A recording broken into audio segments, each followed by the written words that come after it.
Aloha. So I'm making this dish. Basically, it's a pan of California roll. And I thought I should just videotape this in case there are other people out there who also want an easy way to make a pan of sushi without having to roll it. So all I have in here is 3 cups of freshly made hot rice. Rice of your choice. We prefer jasmine, so long grain rice, so that's what this is. And to it, what I'm mixing is a mixture of 3 tablespoons of rice vinegar. It doesn't have to be keikoman, it's just what I have. 3 tablespoons of rice vinegar, 3 tablespoons of sugar, table sugar, white sugar, and a tablespoon of salt.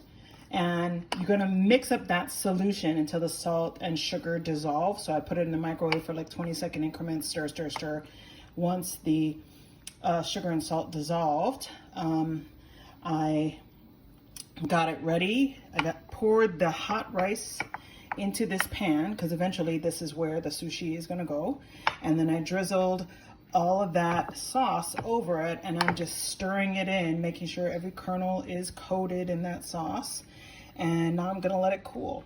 And yeah, you could do that in the bowl or in the pot, but I'm not as clean in that little pot that I made the rice in.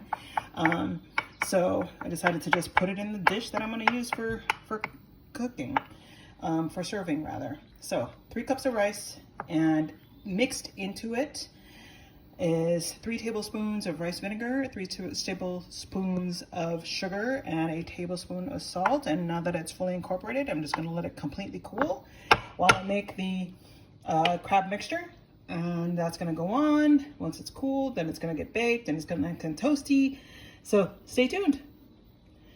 California roll in a pan. Okay, so the rice is cooling, and now the mix-ins. And this actually can be really flexible. What I'm making is a deconstructed California roll. So in my bowl, I've got 10 ounces of surimi or imitation crab.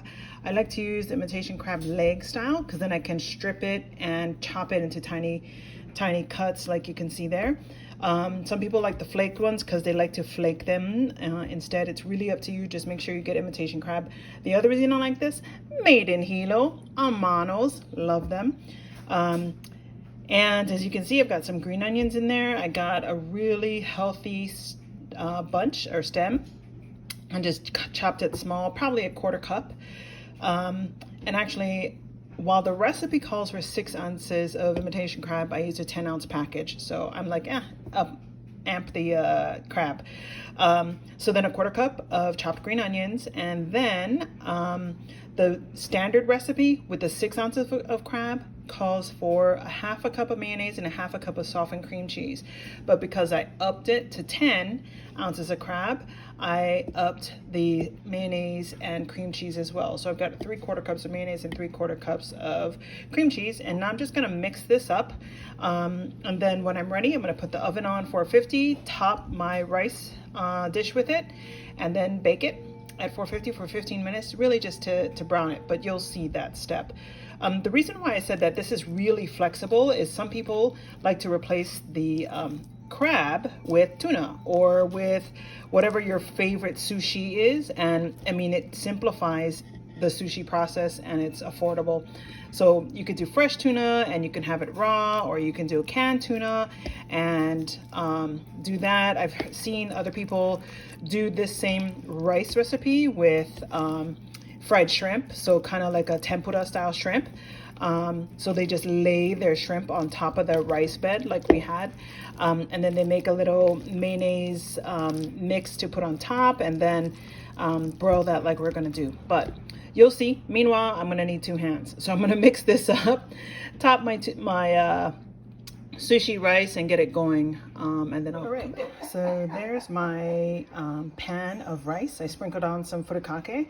Now I'm just gonna put the cold crab mixture, and again, really this could be any preferred sushi toppings that you like. The thing is, the rice base is totally flexible. I'm using my cookie scoop just because it's easier to get it out and evenly distribute it, since the crab is cold. And notice I made a couple of little loaves here because I downgraded my pan. I was looking at the 9x13 and I thought, man, that looks really thin, the rice layer. So I thought, okay, I'm gonna move it into an 8x8, but then there was too much. So then I took the leftovers and put it in the mini loaf pans. So basically, I'm just gonna smooth this out, make a nice crab layer. And then once I'm done, I'm gonna drizzle some unagi sauce. It's that kind of sweet sauce you get when you order an unagi roll. If you don't have unagi sauce, again, I'm not affiliated with Kikkoman. You can use oyster sauce or hoisin, whatever your preference, or none at all. So I'm going to stick this in a 450-degree oven once I get it all smoothed out for like 10 to 15 minutes. Then I'm going to top it with a little more furikake. Then I'm going to have a sprinkling of fresh, crunchy cucumbers. The only thing we're not going to have is avocado. Well, it's because John doesn't like avocado, so why bother? And then I'm going to offer up these basically seaweed strips, nori strips. They're toasted nori so that people can serve themselves. So it's like a potlucky, deconstructed California roll. These are my mini loaves out of the oven. Here's the pan out of the oven, and then I sprinkled up some chopped cucumbers on top. Bon appetit.